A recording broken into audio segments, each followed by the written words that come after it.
Hi. I'll get started in 1 second.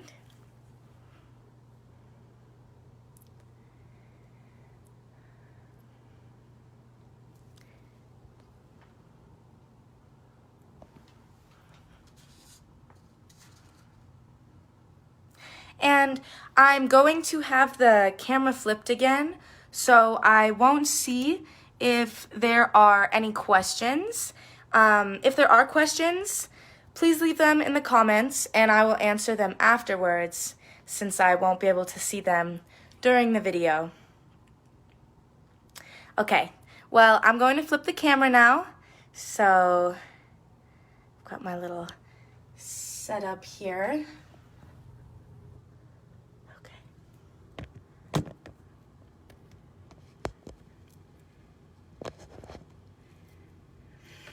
Okay, I have a little PowerPoint for us today. So I'll be talking from right here. And I will go ahead and get started. Well, hello everyone, and welcome to the 7th episode of Sarah's Science-Based Sustainability Secrets.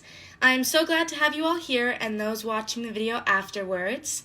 And I'm an intern with CSU Extension this summer, and I am studying ecosystem science and sustainability. So my passions include sustainability and learning, and I'm really happy to be doing this mini-series and continuing it. And CSU Extension is the outreach branch of Colorado State University, and we have an office in almost every county in Colorado. And our job is to provide research-based information to the community. And content from this presentation is from CSU Extension fact sheets and the EPA, and I will link all of my resources in the comment after this video. So today, I will be talking about fossil fuels. And fossil energy sources, including oil, coal, and natural gas, are non-renewable resources that are formed when prehistoric plants and animals died, and they were gradually buried under rocks, and over millions of years, different types of fossil fuels were formed depending on what combination of organic matter was present and how long it was buried and the pressure conditions that existed at the time of the organic matter. And today, fossil fuel industries drill or mine for these energy sources, and they burn them to produce electricity or refine them for use as fuel for heating or transportation. And over the past 20 years, nearly 3/4 of human-caused emissions came from burning of fossil fuels. And greenhouse gases trap and make the planet warmer, and this is a cause for climate change. Human activities are responsible for almost the entire increase in these greenhouse gases in over the last 150 years. And the largest sources of greenhouse gas emissions from human activities are from burning fossil fuels, from heat and electricity and transportation. So let's talk about, I have to see the slides, but let's talk about the specific greenhouse gases with a chart. So carbon dioxide enters the atmosphere through burning fossil fuels like coal, natural gas, and oil, solid waste, trees, and other biological materials.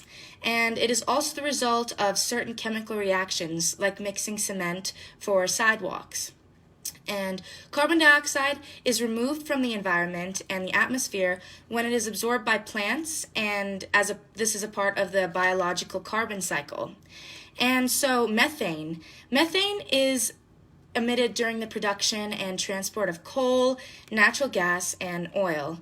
Methane emissions also result from livestock and other agricultural practices and by the decay of organic waste in municipal solid waste landfills. And nitrous oxide is emitted during agricultural industrial activities, combustion of fossil fuels and solid waste, as well as the treatment of wastewater.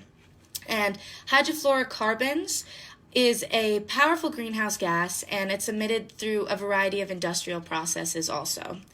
And so let's take a look at some graphs.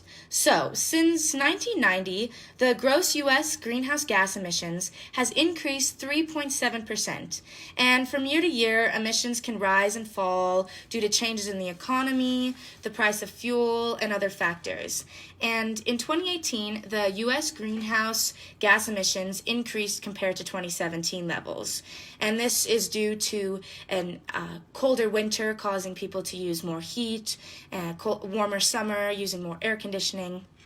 And so, greenhouse gas emissions from electricity have decreased by about 4.1% since 1990 due to a shift in generation to lower and non-emitting sources of electricity generation and an increase in end-use energy efficiency.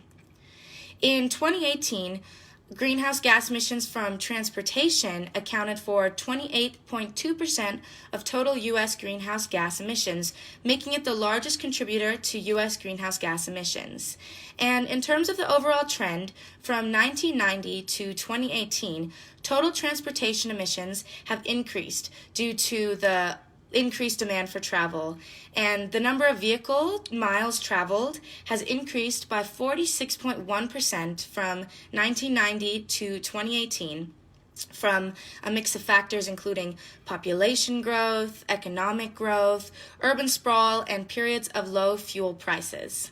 And the transportation sector generates the largest share of greenhouse gas emissions.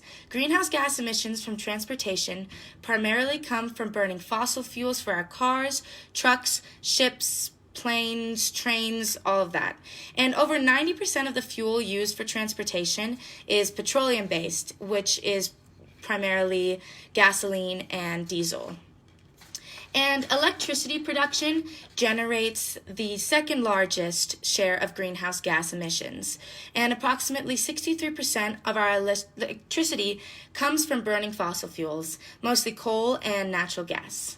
And individuals like us can decrease our energy use, which can lead to the use of less fossil fuels.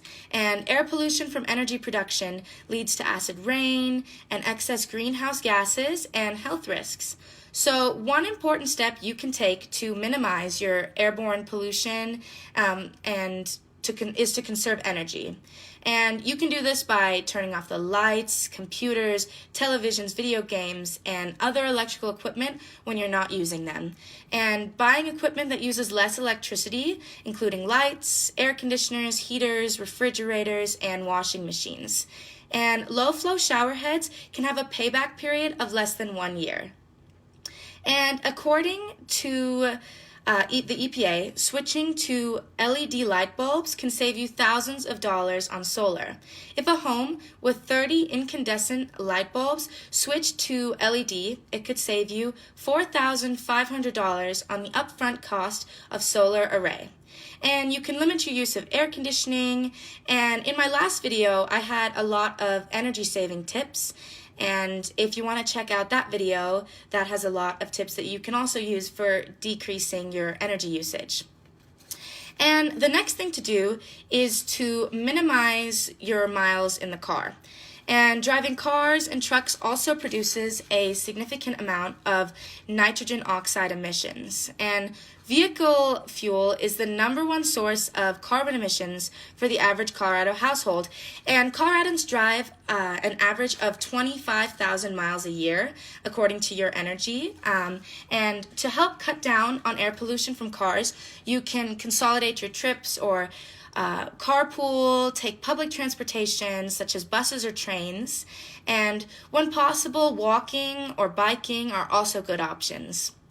And another tip is to bring renewable energy into your life and using renewable energy sources rather than fossil fuels to generate electricity.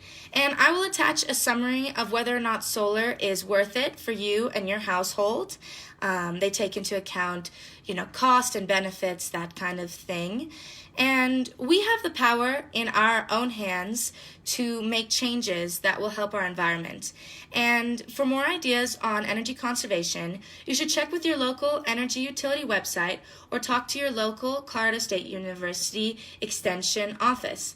And I will be here through July 31st and will continue to provide you with science-based education on creating a more sustainable environment.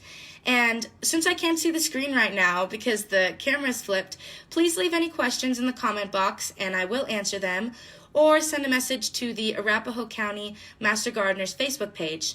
And remember to look in the comments after this video, and all the sources I used today from the EPA and Your Energy will be posted there. And tune in next week for the finale of Sarah's Science-Based Sustainability Secrets. Should be a good time. And I'll flip the camera. No. Okay. And